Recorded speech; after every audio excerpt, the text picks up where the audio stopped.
ngaha turaje Nyagasani twitabiriye ingoma y'urukundo ku izina ry'Imana Data na Mwana na Roho Mutagatifu. Amen. Amahoro bana b'Imana, nimuhumure, Imana iradukunda, ije kudukiza kuri wa mbere w'icyumweru cya 9 mu byumweru bisanzwe tariki 3 Kamena 2024. Isomo rya Manyamara ya kabiri ya Petero intumwa umutwe wa mbere umurongo wa mbere kugeza ku wa 7. Ngewe Simoni Petero, mugaragu w'intumwa ya Yezu Kristu, kubahawe ukwemera gukomeye nk'ukwacu babikesheje ubuntu bw'Imana yacu n'umukiza wacu Yezu Kristu. Nimusenderezwe neza n'amahoro mubikesheje kuba mwaramenye Imana na Yezu Kristu umwami wacu. Koko ni watugabiye mu bubasha bwe bwahebuje ibyo twagombaga byose byerekeye ubugingo n'ubusabanira igihe atumenyesheje uwaduhamagarishije ikuzo rye n'imbaraga ze bwite. Bityo duhabwa ibyiza by'igiciro gihanitse twasezeranyijwe kugira ngo mwinjire muri kamere y'Imana mumaze kwitandukanya n'ubwononekare bwazanywe munsi n'irari. Kubera iyo mpamvu nyine nimushyireho imbaraga zanyu zose kugira ngo kwemera kwanyu mukongereho imigenzo myiza, imigenzo myiza muyongereho ubumenyi, ubumenyi mugongereho ubwizige, ubwizige mubwongereho ubudacogora, ubudacogora mubwongereho ubusabanira-Mana, ubusabanira-Mana mubwongereho umubano wa kivandimwe, umubano wa kivandimwe muwongereho urukundo. Iryo ni ijambo ry'Imana. Zaburi ya 91. Mana yanjye ni wowe niringiye. Umuntu utuye aho usumba byose yibera, yikinga mu gacucu kushobora byose. Ndabwira uhoraho nti, uri ubuhungiro bwanjye n'inkunga yanjye, Mana yanjye ni wowe niringiye. Ubwo anyiziritseho nzamuzigura, nzamurinda kuko azi izina ryanjye. Nanyiyambaza nzamwitaba, nzamuba hafi mu gihe cy'amage. Nzamurokora maze nzamuhesha ikuzo, nzamuhaza iminsi irambye, maze nzamwereke agakiza kanjye. Mana yanjye ni wowe niringiye. Nyagasani Yesu nabane namwe. Amagambo mu Evanjili ntagatifu yanditswe na Mariko umutwe wa 12 umurongo wa 1 kugeza ku wa 12. Muri icyo gihe Yesu atangira kubwira abatwara abahereza bitambo bakuru, abigisha amategeko n'abakuru b'imiryango mu migani, avuga ati, umuntu yateye imizabibu mu murima we, ayikikiza uruzitiro, acukuramo urwengero, yubakamo n'umunara w'abararizi, awatira abahinzi maze yigira mu rugendo. Igihe cy'isarura kigeze, yohereza umugaragu kuri ba bahinzi ngo bamumuhere ku mbuto z'imizabibu. Ariko bo basumira uwo mugaragu baramuhondagura, bamwohereza amaramasa. Arongera abatumaho undi mugaragu, uwo nawe bamurema uruguma mu mutwe, baramutukagura. Nuko yohereza undi, we baramwica. Nyuma yohereza n'abandi benshi, bamwe barabakubita, abandi barabica. Hari hasigaye umwana we yakundaga, nyuma abari we abatumaho yibwira ati, umwana wanjye ntacyo bazamutwara. Ariko abahinzi amubonye barabwirana bati, dore uzamuzungura, nimuze tumwice maze tuzazungura ibye. Nuko baramufata baramwica, bamujugunya inyuma y'umurima w'imizabibu. Mbese mubona nyiri imizabibu azakora iki? Azaza arimbure abo bahinzi maze imizabibu ayishinge abandi. Ntimwasomye se mu byanditswe ngo ibuye ryajugunywe n'abubatsi niyo ryabaye insanganyarukuta? Ngiki cyo Nyagasani yakoze kikaba kibaye igitangaza mu maso yacu. Bashaka uko bafata Yezu ariko batinya rubanda. Bari bumvise neza ko ari bo yavugaga muri uwo mugani, nuko bamusigaho barigendera. Iyo ni Evanjili ntagatifu. Bayoboke b'Imana, nimugira amahoro, mugubwe neza. Ejo twahimbaje umunsi mukuru w'isakramento, aho twazirikana urukundo Imana yadukunze kugeza n'ubwo duhaye umwana w'ikinege Yezu Kristu kugira ngo aze kuducungura. Urwo rukundo rero ni rwatumye Yezu Kristu yihindura Ukaristiya kugira ngo numureba nanjye nimureba dukire.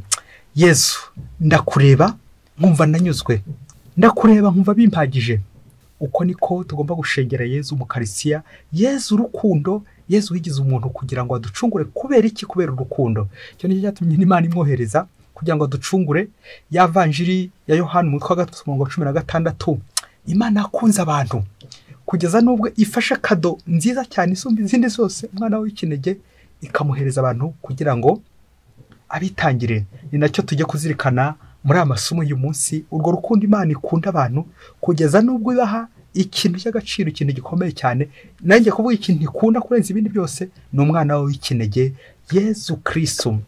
Ngo umunsi umwe umunyeshuri wari urangije kwiga medecine agiye gutangira akazi, yaramaze no gutsindira akazi. Nuko dogiteri mukuru mbere yuko atangira akazi aramubwira ati, umva rero wa mwana we, no nkubwire ibanga ry'akazi mu buvuzi ugiye kwinjiramo. Hari itegeko muganga afite nubwo ritanditse mu bitabo byinshi, ariko ngiye kurikubwira kugira ngo bifate mu mutwe, bityo rigendereho, rizagufasha muri aka kazi kawe. Muganga iyo akererewe isaha aba yishe abantu 100. Birumvikana ntuzakerererwe, kuko yakere nyine umuntu agapfa. Ntago bagukuraho umushahara wawe wose gusa, ahubwo baranagufunga ukaba uri kubigishyura nyine mu buroko. Wa mwana urujya gutangira akazi areba hirya areba hino, maze abwira wa muganga dogiteri ati, niba ari uko bimeze mbaye nsezeye hagati aho, kuko nsanzwe niyiziho ingeso yo gukerererwa.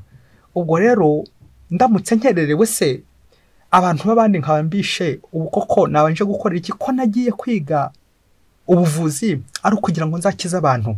Ikiruta rero nuko nabagenda hakiri kare, aka kazi kanyu nagasezereye. Nuko ngo ageze ku irembo ari gutaha, dogiteri yongera kumuhamagara ati, ngwino nkubwire icyanyuma.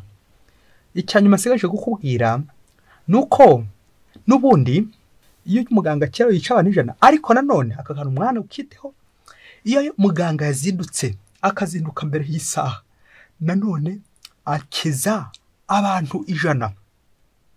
Rero igihe cyose utakererewe, igihe cyose wazindutse uri gukiza abantu 100. Nuko wa mwana ati, niba ari uko bimeze reka nkore cyane, nkore uko ushoboye kose, sinzigere nkerererwa, bityo icyo nigiye gishyira mu bikorwa, ngize abantu guhera ubu sinzongera gukererwa, nzajya nzinduka.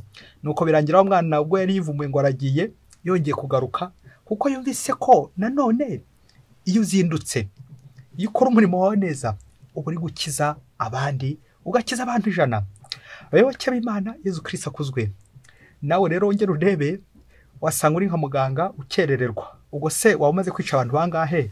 Niba ku isaha imwe koko bya tegeko rivuga ngo yikerewe isaha imwe wisha abantu 100, umaze kwica bangahe? Nanone ariko nanone ntitwibagirwe ko uzindutse, iyo uri mu murimo ntukerererwe ukawukora neza aho bikwiye ku gihe gikwiye, nanone uri gukiza, uhora ukiza. Nicyo twakwifuriza. Amasomo kintu byacu duteguriye aratuganisha kuri iyo nshinga nziza yitwa gukiza, bityo turwanye iyo yindi yo kwica. Nta mpamvu rero yo kwica, tugaruke mu kazi, tuvure, dukize, twite ku bandi, tubagirire neza. Ubwo tugiye kuzirikana ku itegeko rya 5 mu mategeko y'Imana ryitwa ngo ntuzice. Muri amasomo hatambutsemo ubwicanyi, ngira ngo wowe nanjye tuze kuburwanya, maze twimike iki? Twimike urukundo rwa kivandimwe. Ntuzice, ntuzice, ntuzice, kuko atari cyo watorewe. Warize, ariko icyo wigiye ni ukugira ngo uzakize abandi. Wize kuvura, wize kwigisha, wigiye gukiza mubyeyi. Isomo rya mbere rya Mutagatifu Petero ari kuramutsa abantu, arabibutsa icyo bagomba kwitaho, imigenzo ya gipfura bagomba kwitaho, ntibazirengagize uwa nyuma yavuze, umugenzo w'urukundo. Abanyakorinti ba mbere umutwe wa 13 umurongo wa 13, ikiruta byose nta kindi ni urukundo. Ngo kuko iyo migenzo yose ikoranye ari igomba kuganisha ku rukundo. Ishyari, ubugome, ubwicanyi, nuko haba habuze urukundo. Burya ni mu Rwanda nufata ingamba zo kugiye kwica umuvandimwe, uzamenya ko ari urukundo rwabuze, urukundo rwa kivandimwe. Petero asoza yarondoye imigenzo ya gipfura ishobora guterana, ariko hose kaganisha ku rukundo. Ubusabane Imana mugongereho umubano wa kivandimwe, umubano wa kivandimwe muwongereho urukundo. Amen, amen. Ngo urwa rukundo rudusigasira kugira ngo tubone Imana. Iyo ufite urukundo ubona Imana. Ni bya bindi baje Mutagatifu Agustina ati, ko ntacyo niyumvira ku butatu butagatifu. Nuko Agustina ngo arasubiza ati, wumva ubutatu butagatifu, ubona ubutatu butagatifu ari uko ubona urukundo. Amen. Buriya udafite urukundo ntabwo ushobora kubona Imana, kuko Imana ubwayo nyine ni urukundo. igihe cyose uzaba ufite intonganya iwawe, umwiryane, akavuyo, akajagari, amatiku, kubeshya, ibinyoma, uzamenye ko nta mana iri iwawe, urukundo rwazimye. Niyo mpamvu ivanjiri y'uyu munsi iza yongera kudukebura. Turebe ahantu hose twagiye tugwa, turebe ahantu hose twagiye tugira ishyari, turebe ahantu hose twagiye dupinga Imana, turebe ahantu hose twagiye tugambanira Imana, bikageza nubwo dutanga umwana wayo Yezu waje kuducungura. None koko tukaba turamutanze. Yezu waje kuducungura, twebwe tumuhembye ibitutsi, tumuhembye amacumu, imigera, tumuhembye kumwica, kandi w'icyamuzanye ari ukudukiza. Tekereza nawe umuntu aje kukugira neza, ariko uje kukugira neza wowe ugize ute? Umugiriye nabi, uramwishe. Kubera iki? Kubera ishyari.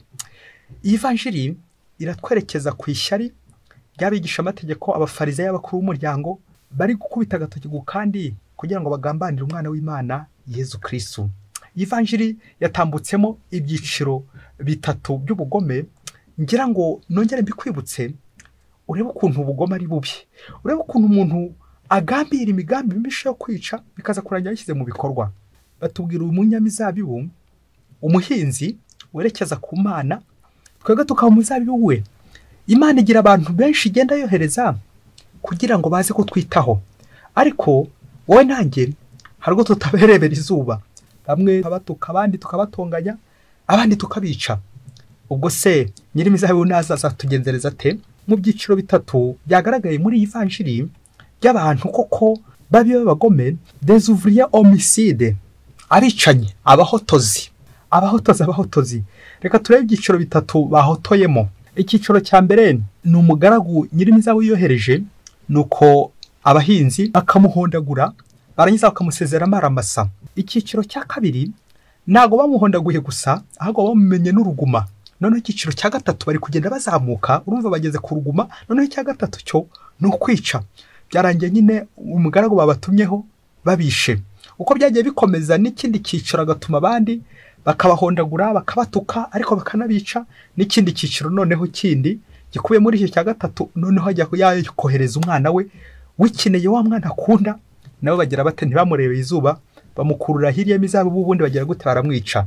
Iyi vanjiri iratwerekeza kuri Yezu Kristo uri kugana i Yerusalemu, azajya kwicira nyine hirya y'umujyi. Kubera iki? Kubera ishyari. Nanone ibyiciro bitatu biratwerekeza ku byiciro bitatu n'ubundi Yezu yagiye anyuramo. Hamwe bakamuvonezaho amacandwe, ikindi gihe bwa kabiri bakamumena uruguma, bya bikomere bitanu. Noneho icyiciro cya gatatu nyine bahita baramwica. Yezu Kristo wadupfiriye ku musaraba. Koko abantu batarebye izuba umwana w'Imana, hacura iki noneho ku bantu wowe nanjye, twebwe abanyantege nke? Mubyeyi, muri ibi biciro ko ari bitatu uhagaze he muri no minsi?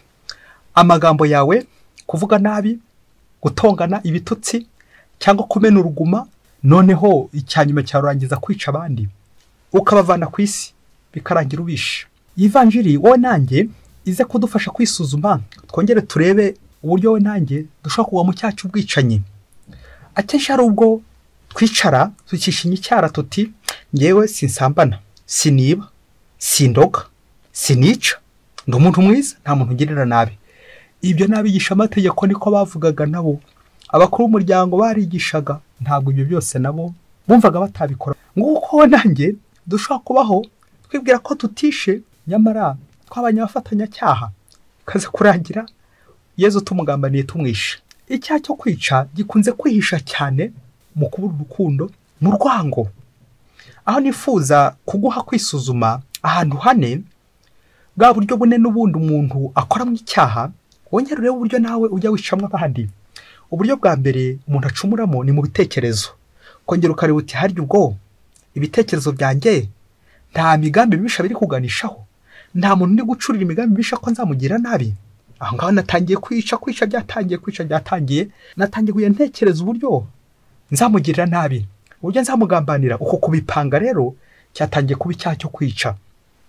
Uburyo bwa kabiri ni uburyo bw'amagambo, gucumura mu magambo, amagambo y'ibitutsi, guciraho Yesu. Amagambo mabi ashobora kuba ari kwica mugenzi wanjye, ibitutsi. Uburyo bwa gatatu noneho ni uburyo nanone bw'ibikorwa. Noneho ugafata nk'umuhoro, ugafata urushinge ukarumujomba, ugafata icyuma ukakimutera, ugafata uburozi ukahita umuhereza, wa muntu ati nukunanganaga agahita apfa. Nguko ubwo nanjye dushobora kwica abagenzi bacu bikaza kurangira babuze ubuhumekero. Uburyo bwa kane ni uburyo bwo kwirengagiza umuntu, kwirengagiza uwo mubana, kwirengagiza igikorwa cyiza. Mbese nka muganga ukerererwa ati nubundi nta muntu ndica pe, ariko igihe wakererewe nabo, igihe utagiye ku kazi, igihe wagize ubunebwe, uzamenye kuri kwica n'ubundi. Igihe wirengagije gukora icyiza, igihe wirengagije kugira umuntu ucungura, igihe wirengagije kugira umuntu ukiza, nabwo uri kwica burya. Wowe kwica gusa ntago ari ugufata iyo mihoro, ibyo byicisho byose n'ibindi byinshi cyane ntarondoreye aha, ntago ari ibyo gusa, ahubwo kwica nanone ni igihe ushobora no kurengera umuntu ariko ntumurengere. Buryo uba wamwishe kwa gukerererwa, wa mwana yafashe ingamba ko atazongera na rimwe gukerererwa kugira ngo atazagwa muri icyo cyaha cyo kwirengagiza, akabirengagije kugira neza no kwirengagiza umubano mwiza wa kivandimwe. Burya ngo nabyo ni ukwica. Mubyeyi wakabimenye se.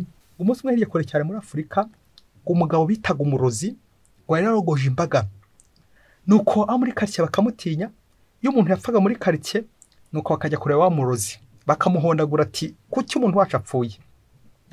Nuko abantu muri quartier benshi koko barapfa, bajya kureba wa murozi ati watwiciye abantu. Bigenda bityo, noneho igihe kiza kugera, baturage bakora imigaragambyo, noneho bajya mu buyobozi ati uyu muntu mumurozi mundukurira aha ngaha, wo tutamushaka, abana bacu arabica, atwisha aratumaze. Nuko abayobozi baraza bazanye amapingu, inzego z'umutekano ziboha wa murozi zimujyana mu buroko. Ageze mu buroko bishoboke ko bamuhondaguye, nabo baramukubita. Nuko inkoni zigiye kumurembya neza ari hafi gupfa, baramubwira bati kugira ngo rero tureke kugondagura, urajya gutwereka biriya birozi byawe, ibintu maze wicisha abantu, uburyo wisha abantu byose, maze tubitwike tubijugunye. Nuko ngo arababwira ati ngaho nimuze njye kubereka abana banjye, ariko mumbabarire mundeke rwose kuko ngiye gupfa, inkoni zigiye kunyica. Nuko ngo bageze mu rugo, biteguye ko agiye kubereka bya birozi by'ubundi babitwike byari bimaze abantu bo muri quartier. Wa musaza ngo arababwira ati mva rero bana banjye, mutembere muri inzu yose n'ahantu hose, nukuri nta burozi ngira, nta muntu w'abandi ndica, nta muntu w'abandi ndakoraho, nta n'igipfusha cy'uburozi ngira muri nozo, nta kintu na gito kose ngera cy'icishisho. Ibyo bavuga byose barambeshya, nta rwose nyandoga ngewe, nta muntu n'umwe ndiyicira. None rero ngiye gupfa nzize ubusa ndengana. Gusa nuko agiye kurangiza aravuga ati ako kantu bita gusa ari akantu gakomeye, ariko gusa ngewe ntago nzi nanjye uko nteye. Iyo nteruye ngira ikintu mvuga, ako kanya gihita kiba. Iyo mbwiye umuntu nti uragahenga mu munwa, abyuka mu gitondo wahengamye, nuko bakaza kundeba ati namuroze. Iyo mbwiye umuntu nti akaboko karahiramirana, abyuka mu gitondo kahinamiranye, nuko bakaza kundeba. Iyo mbwiye umuntu nti amazuru yawe aragahengama, bucya mu gitondo yahengamye, bakaza kundeba. Iyo mbwiye umuntu nti akaguru kawe ntikazongere kugenda, niko bigenda n'ubundi ntiyongera gukandagira. Iyo mbwiye umuntu nti ntiyongere kurya, umuntu uhita ufungwana ntiyongere kurya. Icyo mubwiye cyose gihita kiba. Nuko rero bakaza kundeba ngo ndaruga, ariko nukuri nta burozi na bukengera ngiye, nta n'umuntu w'abandi ndica. Nuko abahanga mu kumenya amagambo n'ububi bwayo yari mabi, bareba musaza baramubwira bati umva rero musaza, guhera ubu ntuzongere kugira ijambo ribi uhingutsa mu munwa wawe. Nuko ngo bamukubita nk'ibindi biboko nka 5 gusa, baramubwira ati ntuzasubire. Nyuma yuko babonye ko amagambo mabi akoresha niyo yica abantu, naho ubundi uburozi bufatika avuga nabwo ntago afite, ariko yisha abantu nyine kubera iki? Kubera amagambo mabi. Bayoboke b'Imana, Yesu Kristo akuzwe. Aha, ijambo ryiza ni murumuna w'Imana, naho ijambo ribi umva nabwo nyine twatinyuka se kuvuga ko ari murumuna se kibi, ikuzimu, urwango, ubwicanyi. Nawe rero wongera urebe igihe cyose umaze uvuga amagambo mabi, amagambo yo gutongana, amagambo y'ibitutsi, ibi byose birica cyane. Rero umuntu mubana igihe cyose uhera umutonganya ukamutonganya, guhera ku muryango kugera ku buriri uri kumutonganya, ubuzi ko uri kumwica. Amagambo mabi, amagambo y'ibitutsi, umva nuko bige. Naho nyine byahereye batuka Yesu bamushinyagurira bamuciraho, none se nyuma ntibaje gufata nyine amacumu.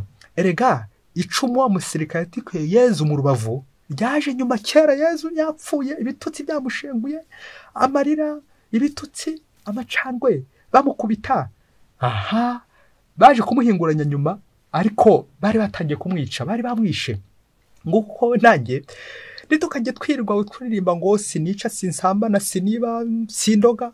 Aha ushaka ko nta byishisho ufite, nta nshinge ufite, nta binini ufite byo kwica, gukuramo inda n'ibindi byinshi cyane bibi, nta mipango ufite, nta mihoro ufite, ntabyo ufite pe.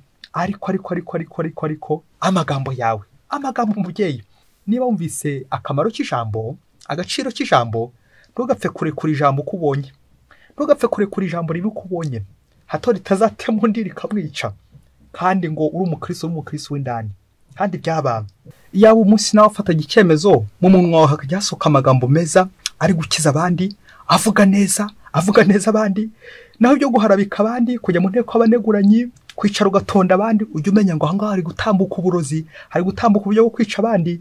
Ya saha yose uri kumara, uri kunegurana, uri kuvuga amahomvu, uri kuvuga ibiterekeranye, uri gupanya imigambi mibisha, ahangaha hari gutambukamo uburozi buza kwica abana b'Imana. Ahangaha uri kwica itegeko rya 5 mu mategeko y'Imana, kandi Imana itubuza ngo ntuzice. Reba uburyo bwose ukoresha wica, ari mu magambo, ari mu bitekerezo.